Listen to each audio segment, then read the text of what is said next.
fire. And now that we've got the threat of high winds, eventually we may have fire concerns spread throughout the entire 4 states. The latest from the Skywatch Weather Center. And Sesame Street announces its newest character and a theme for its spin-off series. The 4 states' most watched news starts now. The Grand River Dam Authority urges extra caution for boaters near Kerr Dam. This is KOAM News at noon. I'm Tanya Bach. Topping our first 7 minutes, the GRDA sends out a warning for watercraft on Lake Hudson. The cable holding warning buoys across the floodgate openings at the dam is broken, and the GRDA wants boaters to stay clear of the dam and that area of the lake. With floodgates currently open, the water is flowing very quickly. Joplin Fire Marshal is called in to investigate a house fire just after 11:30 Sunday morning. Fire crews were called to this home at 819 South Jackson. Acting Battalion Chief Dustin Lenlow says when he arrived, the front of the house was fully involved. No one was at home at the time of the fire, but one person was checked out by medical personnel as they entered the house looking for occupants before first responders arrived. No firefighters were injured. The cause of the fire is under investigation. Well, someone give this guy a treat. A semi rolled over, forcing a traffic detour in Carl Junction this morning. It happened on Joplin Street at the intersection with Gum Road. The driver only suffered minor injuries. The semi was hauling rolled aluminum. If the weather allows it, folks in the 4 states will be treated to a total lunar eclipse this coming Sunday. According to the site timeandday.com, in Joplin, the eclipse begins at around 8:32 p.m.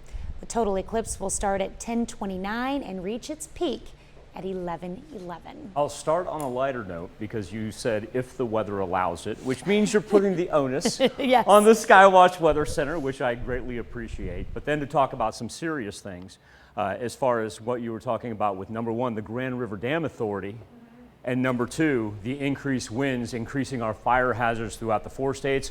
Those are the realities of what we face the rest of this week. Now let's pick off with what Tanya was talking about. Our rivers that are still flooded, we see down here, that's the Neosho River. We've been able to lift the earlier flood warning that was over portions of Labette and Cherokee, but we're going to keep that for Ottawa County down and around the Commerce and Miami areas. And then up in the northern portion of southwest Missouri, you've got the Osage, the Little Osage, and the Marmonton River. All those with expiration times very similar.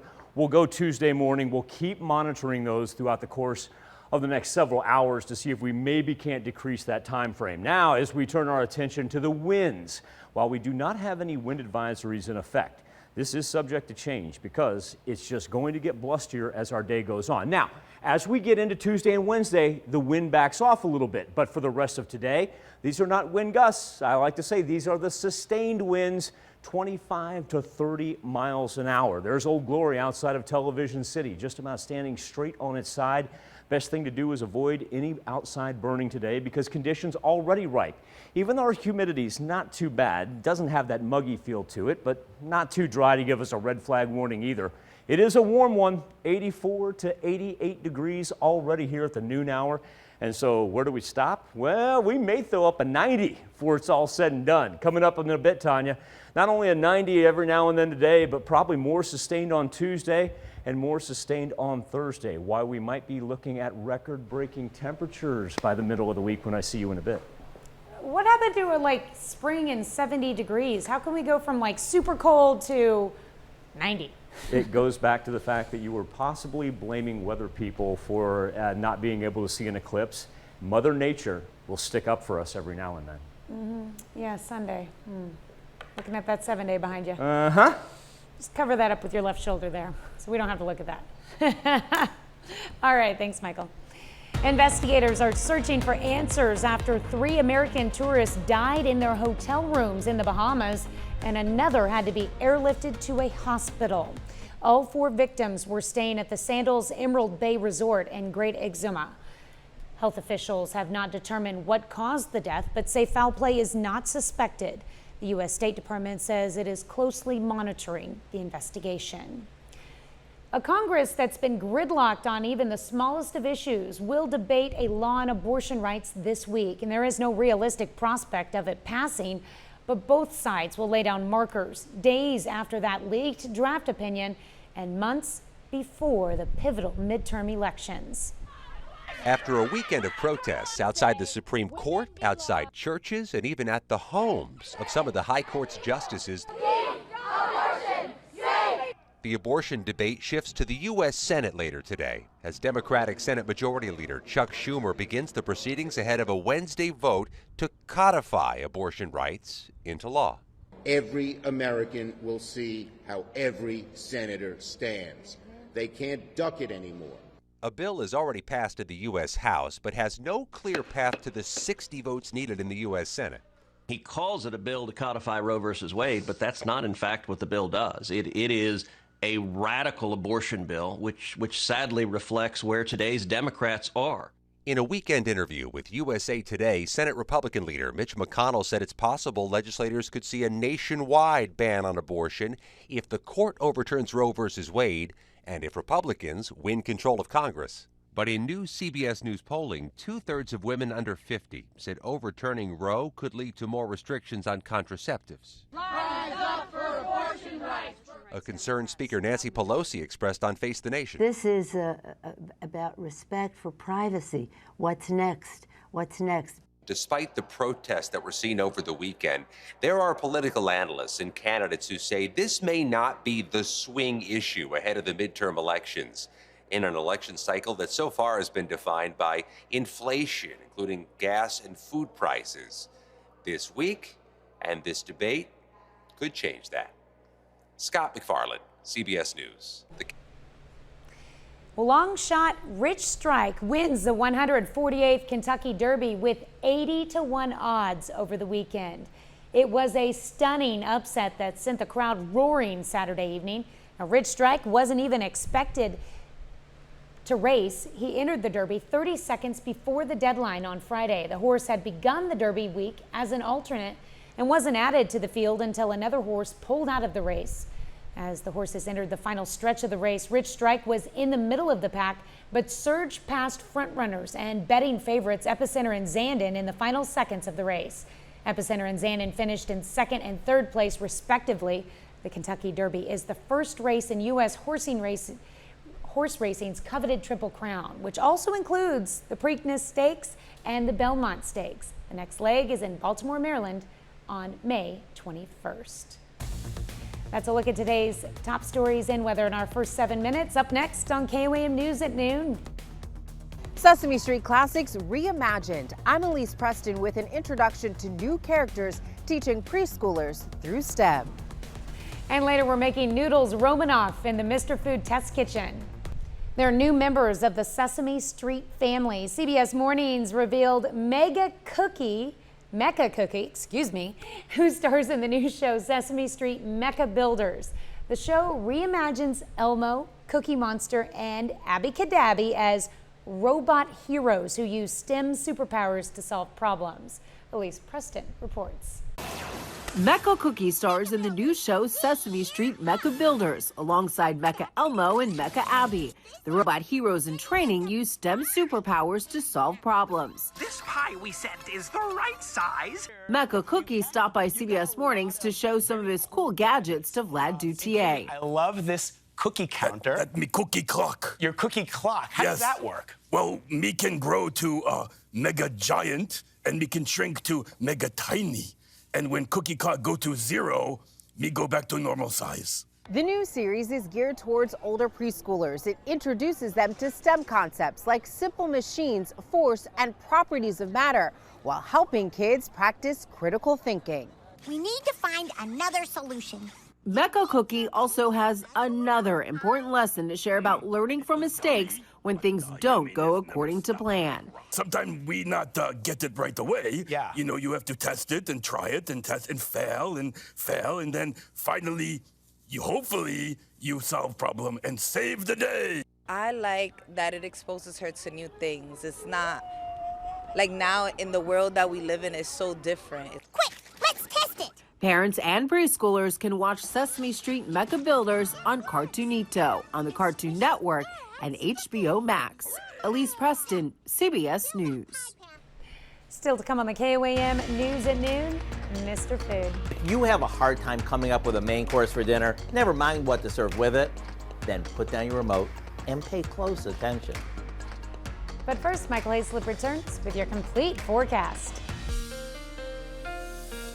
Now, rightfully so, we had every right to gripe about all the rain that we received last week. Record-setting rainfall throughout portions of southwest Missouri, in particular northern Jasper County, pushing into Barton County as well. Now we lock in for the heat, and what that's going to do is take all that moisture out of the ground, give us probably some muggy conditions by the time it's all said and done. Now also too, we got a good amount of wind. That's not necessarily a bad thing when we talk about it, the humidity increasing. Here's what to watch for this week. We got warm temps and that south wind underway already. Now the temp's going to be well above normal. Let's talk about those record highs. In particular, it's going to be Tuesday and Thursday. Those are going to be our best shots for breaking the record. Now for today, I don't know, we may get a little bit closer than what I anticipated this morning. 89, Joplin Regional Airport, our record high for May the 9th. It dates back to 2011, and over 7th and Rangeline, we now sit at 84.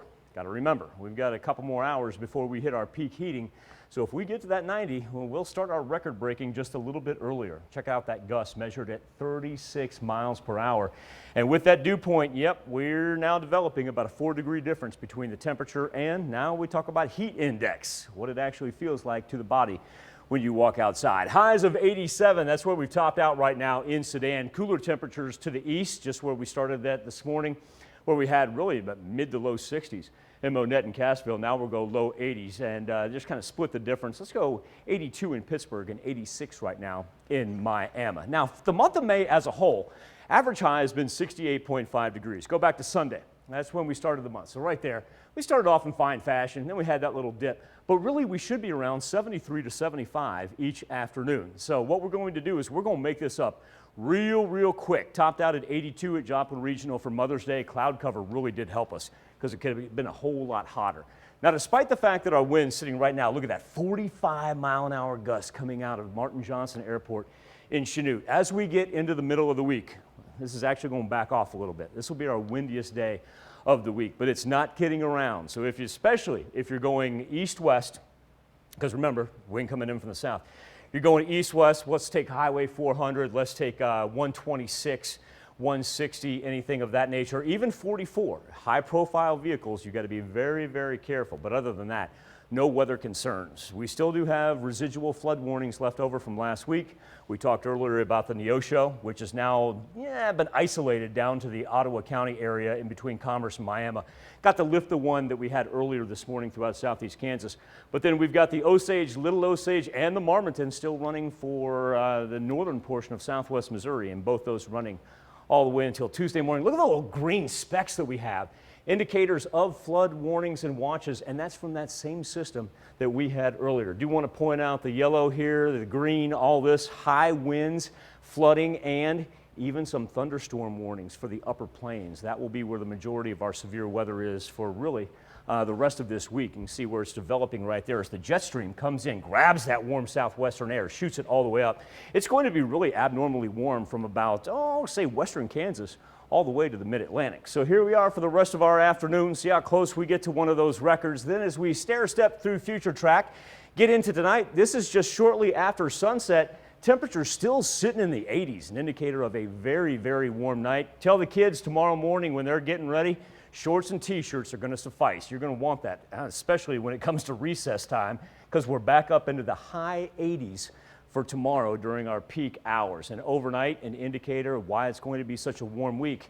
Temperatures just don't budge after the sun goes down. So the reason I put fair in Tuesday and Thursday is because those are our days where we could break some records. And if you're going to do anything, Tanya, it's about that time of year we start reiterating this. If you have an opportunity, early morning. If you don't, wait till that sun gets a little closer to setting and try to tackle that outdoor activity, because you have until 8:15 until the sun actually goes down. All right. Well, I do have some breaking news to report. Joplin police are investigating a morning bank robbery at the Grand Southern Bank on Rangeline. It happened a little after 10 o'clock this morning. No one was injured in the robbery, and the bank has since reopened. We're told that a white male threatened with a weapon, threatened that he had a weapon but did not actually show that weapon. He did get away with an undisclosed amount of money, and we do have a reporter at the scene, and we'll bring you the latest details as they come available. We take this time to honor today's four-state hero, three-time Purple Heart recipient Sergeant Robert Carriker in the U.S. Army. The soldier from Joplin served with the 28th Infantry in Vietnam from 1968 to 1969. In addition to the 3 Purple Hearts, Carriker earned 1 Silver Star and 2 Bronze Stars with Valor. To Robert Carriker, we thank you, our four-state hero. Whether you need a side dish or a main course, this next recipe could be both. Howard shows us how to make noodles Romanoff in the Mr. Food Test Kitchen. Come dinner time, it's usually tough enough to think about what to serve as a main course. Never mind what side dishes to serve with it. So wouldn't it be nice if we found a side dish that went with practically everything, always gets rave reviews, and takes no time to throw together? Well, we have it, and it goes together like this. We begin by cooking some wide egg noodles according to the package directions. While they finish draining, we mix some sour cream with a stick of melted butter, a good amount of Parmesan cheese, a little minced garlic, chopped parsley, and a bit of salt and pepper. After giving this a good mix, we gently toss the noodles with all that creamy goodness.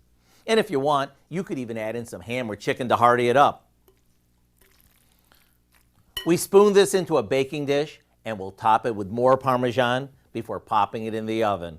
Couldn't get any easier than that. And whether you serve this with a store-bought rotisserie chicken or a steak you threw on the grill, don't be surprised when our noodles Romanoff steals the show. To get the recipe, all you have to do is visit our website. I'm Howard in the Mr. Food Test Kitchen, where today we found a noodleicious way for you to say, ooh, it's so good. Here's a look at four-state market prices.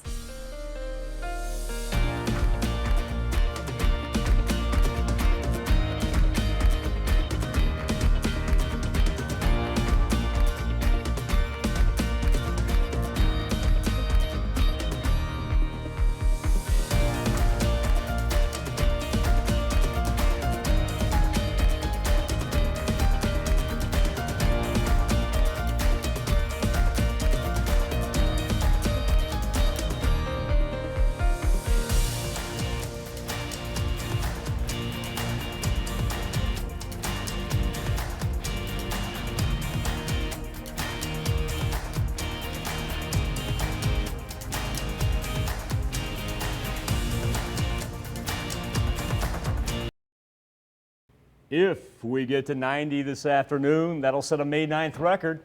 If we get to 91 tomorrow, that'll set a May 10th record. We are on record watch. Luckily, Dow and Tanya, we are not talking about record-breaking rainfall any longer. Thank you. Yeah, we needed a break from that. Yes. But not a switch over to heat necessarily. For those people in Jasper and Barton County, as long as it's not raining, they're going to be all right with it. All right. What do we have coming up tonight at 5? Well, at 5 this week, the country honors the millions of nurses who are a crucial part of the healthcare system. In Health Watch, we're going to meet a man who beat cancer and is now training to become a nurse in the same hospital where he received treatment. Plus, a new multi-use youth activities facility could soon be built in Ottawa County, Oklahoma. And we're going to have the latest on the bank robbery in Joplin and the search for the suspect. Hope you'll join us for those stories. A lot more, of course. It's coming up on KOAM News at 5. All right. Thank you, Dow. Thanks for joining us for KOAM News at noon. We'll see you right back here at 5 o'clock.